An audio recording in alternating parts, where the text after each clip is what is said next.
Swindle Chapter 10.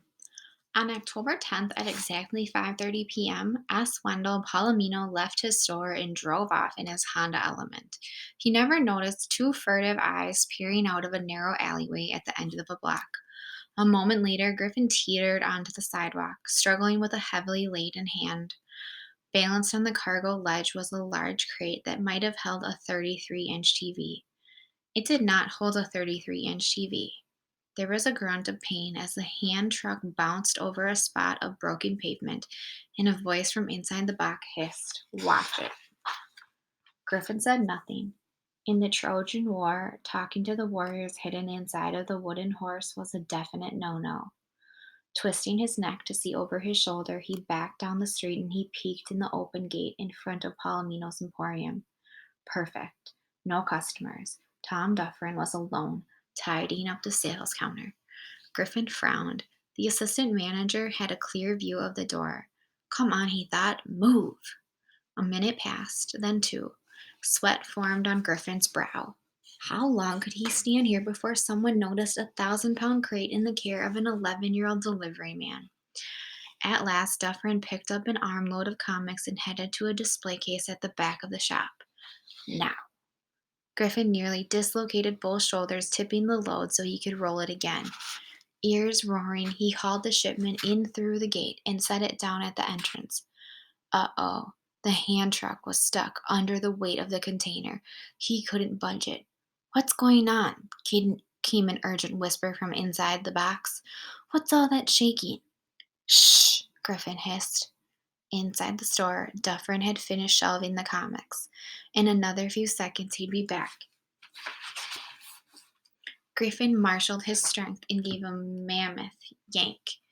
With a screech, the cargo ledge pulled free. One of the metal handles whacked him in the mouth, and he staggered backward, tasting blood. Reeling, he scampered out through the gate. It had been close, but he'd made the drop off. The operation had begun.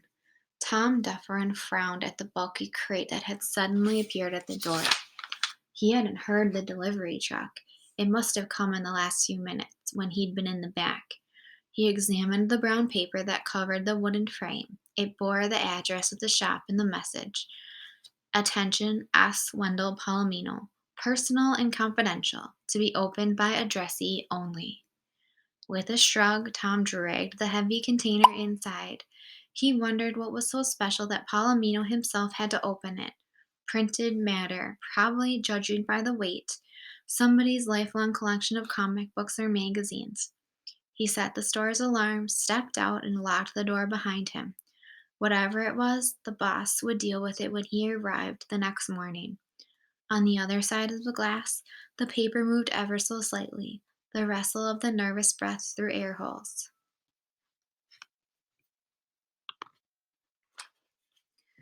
There were times that Ben Slavic wished he had an ordinary best friend instead of the man with a plan.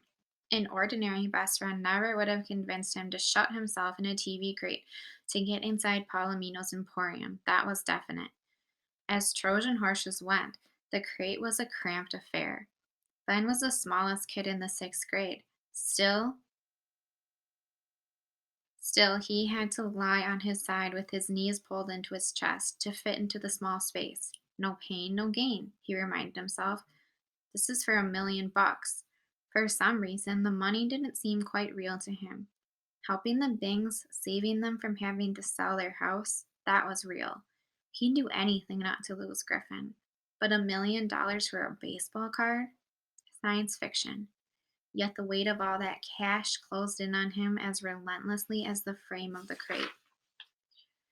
Stealing something worth $1,000,000 was the same as stealing the million itself, wasn't it? On top of everything else that made him uneasy about this capper, he couldn't escape the feeling that they might be committing a very serious crime. He peered at the gloom at his watch. 6:03. Sundown was supposed to come at 6:57.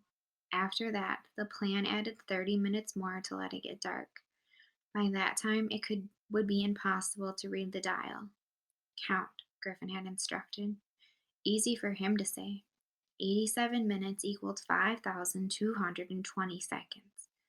And hey, Now it was 6:05. The first 120 seconds were already over. He could start at 121, 122, and 123. Just before 200, he was aware of the first yawn. Stop it, he commanded himself. Nobody falls asleep in the middle of a heist. Yet, as he counted doggedly on, he could feel his eyelids getting heavier, in the way they always did. No, not here, not now. He had barely reached 500. 529, his voice filled the empty store. 530. This was crazy. Fear alone should be keeping him awake. Did Achilles get caught napping inside of the Trojan horse? 801, 802.